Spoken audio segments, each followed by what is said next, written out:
ਜੀ ਸੱਜਣੋ, ਤੁਸੀਂ ਇਹ ਥੱਲੇ ਇੱਕ ਤਸਵੀਰ ਵੇਖ ਰਹੇ ਹੋ। ਇਹ ਇੱਕ ਆਮ ਜਿਹੀ ਫੈਸਲਾਬਾਦ ਦੇ ਵਿੱਚ ਸਫਾਈ ਵਾਲੀ ਬੀਬੀ ਹੈ। ਇਸ ਦਾ ਨਾਮ ਹੈ ਨੁਸਰਤ ਬੀਬੀ। ਇਸ ਨੂੰ ਸਫਾਈ ਦੇ ਦੌਰਾਨ ਇੱਕ ਪੈਕਟ ਮਿਲਿਆ। ਉਹ ਪੈਕਟ ਜਦੋਂ ਖੋਲ੍ਹਿਆ ਗਿਆ ਤਾਂ ਉਸ ਦੇ ਵਿੱਚ ਪੈਸੇ ਆਣ। ਇਸ ਬੀਬੀ ਨੇ ਫੌਰਨ ਆਪਣੇ ਅਫਸਰ ਨਾਲ ਰਾਬਤਾ ਕੀਤਾ। ਆਪਣੇ ਆਫਿਸ ਦੇ ਵਿੱਚ ਉਹ ਪੈਕਟ ਪਹੁੰਚਾਇਆ ਗਿਆ। ਗਿਣਿਆ ਤੇ ਪੂਰੇ 9 ਲੱਖ ਰੁਪਏ। ਉਸ ਮਾਲਿਕ ਨੂੰ ਤਲਾਸ਼ ਕੀਤਾ ਗਿਆ ਜਿੱਥੋਂ ਉਹ ਪੈਕਟ ਹੁਣ ਮਿਲਿਆ ਹੈ। ਉਸ ਮਾਲਿਕ ਨੂੰ ਜਦੋਂ ਤਲਾਸ਼ ਹੋ ਗਿਆ, ਉਸ ਬੜਾ ਪਰੇਸ਼ਾਨ ਹੈ, ਸ਼ੁਕਰੀਆ ਅਦਾ ਕੀਤਾ ਕਿ ਗਲਤੀ ਨਾਲ ਸਫਾਈ ਵਾਲਾ ਜਿਹੜਾ ਹੁੰਦਾ ਹੈ ਕੂੜਾ, ਉਸ ਦੇ ਵਿੱਚ ਪੈਸੇ ਚਲੇ ਗਏ। ਉਸ ਮਾਲਿਕ ਨੇ ਖੁਸ਼ ਹੋ ਕੇ 1 ਲੱਖ ਰੁਪਈਆ ਇਸ ਨੂੰ ਨੁਸਰਤ ਬੀਬੀ ਨੇ ਇਨਾਮ ਦਿੱਤਾ। ਕੰਪਨੀ ਨੇ ਖੁਸ਼ ਹੋ ਕੇ ਇਸ ਮਾਈ ਨੂੰ 1 ਲੱਖ ਰੁਪਈਆ ਇਨਾਮ ਦਿੱਤਾ।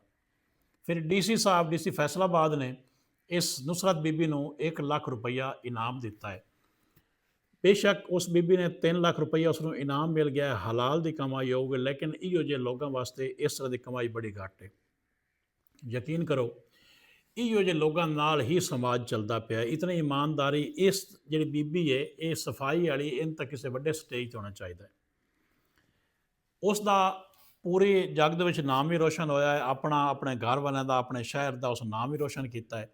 ਇਮਾਨਦਾਰੀ ਦੀ ਇੱਕ ਐਸੀ ਮਿਸਾਲ ਕਾਇਮ ਕੀਤੀ ਹੈ ਕਿ ਜਿਸ ਨੂੰ ਅੱਜ ਕੱਲ੍ਹ ਵੇਖਣ ਅਤੇ ਸੁਣਨ ਵਾਸਤੇ ਕੰਨ ਤਰਸ ਗਏ ਨੇ ਕਿ ਇਤਨੇ ਇਮਾਨਦਾਰ ਲੋਕ ਹੈ ਜਿਸ ਦੁਨੀਆ 'ਤੇ ਮੌਜੂਦ ਨੇ, ਔਰ ਦੁਨੀਆ ਯਕੀਨਨ ਕਾਇਮ ਹੈ।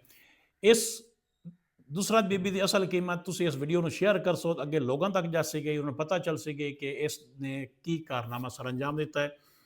ਐਸੇ ਲੋਕਾਂ ਨੂੰ ਸੁਰਖ ਸਲਾਮ ਜੀ, ਬਹੁਤ ਸ਼ੁਕਰੀਆ।